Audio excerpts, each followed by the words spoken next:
ఇక metro phase 2 కి కేంద్రం నుంచి కూడా గ్రీన్ సిగ్నల్ వచ్చేసింది. సో, ఇకపై కూడా ఆలస్యం జరిగే అవకాశం ఉంది అని కొన్ని ప్రచారం అయితే జరుగుతుంది.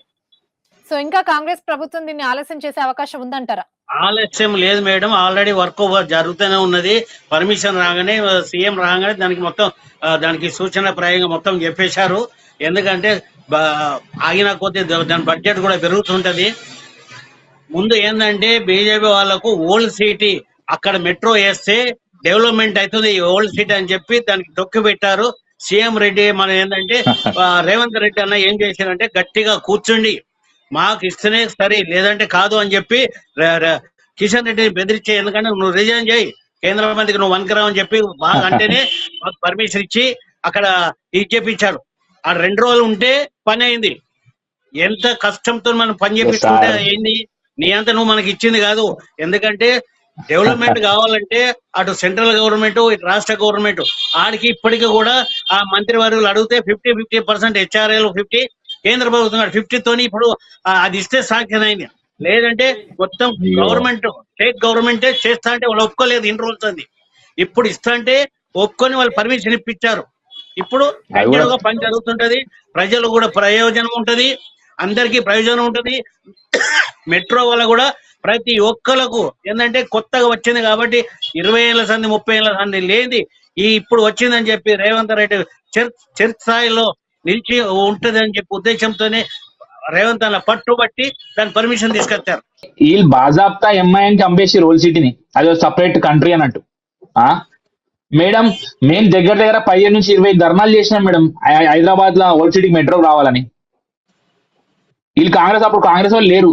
ఎందుకంటే కొట్లాడింది మేము కాబట్టి బై మిస్టేక్ లా బండి సంజయ్ తీయడం వల్ల వీళ్ళు గెలిచారు తప్ప వీళ్ళు ఏదో పోరాటాలు చేసి వీళ్ళ మీద కేసులు అయ్యి ఏం లేదు మేడం. దగ్గర 15 ధర్నాలు మేము మెట్రో ఓల్డ్ సిటీకి రావాలని ధర్నా చేసినాం. మీకు కూడా తెలిసి ఉండొచ్చు. మా ప్రూఫ్స్ చూపెట్టమని చూపెడతాం. కిషన్ రెడ్డి గారు కూడా పాల్గొన్నారు అదే చార్మినార్ దగ్గర.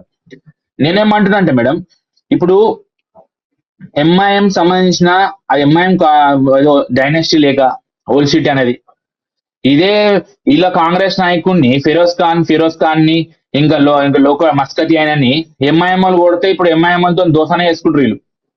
ఏడా మెట్రోకి అడ్డం వస్తారని చెప్పేసి ఎన్ని ముడుపులు పొందిన అందరూ తెలుసు. ఎంఐఎం వాళ్ళకి ఎంత ఇచ్చారో కూడా తెలుసు. ఎంఐఎం వాళ్ళు ఎందుకు ఆమోచురో తెలుసు.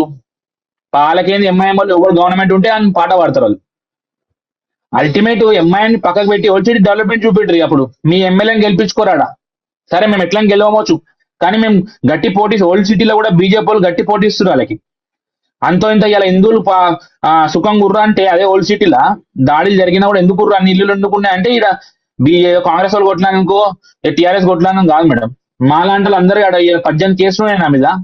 ఈ రోజు మెట్రో కోసం కొట్లాడతాము, ఆడ ఉన్న హిందూ సమాజం కోసం కొట్లాడతాము, ఎంఐఎంకి అగెనెస్ట్ కొట్లాడతాం మేము. అదే సార్ ఇప్పుడు సార్ హిందూ మద్దతు కొట్లాడితే మన గోషమాల ఎమ్మెల్యే ఏం చేశారు? పక్కకు జరిపారు మీరు. పాపం ఆయన నోరేసి అడిగితే హిందూ మతాన్ని గురించి మాట్లాడితే ఆయన ఏం చేసి పార్టీ నుంచి సస్పెండ్ చేశారు. ఇదే మాట్లాడకండి సార్. హిందుత్వం కోసం కాంగ్రెస్ వాళ్ళు మాడితే జరగలదు నాకు మంచి అనిపి. ఎందుకంటే మీరు దేవుళ్ళని ఇష్టం ఉన్నట్టు తిరుగుతారు.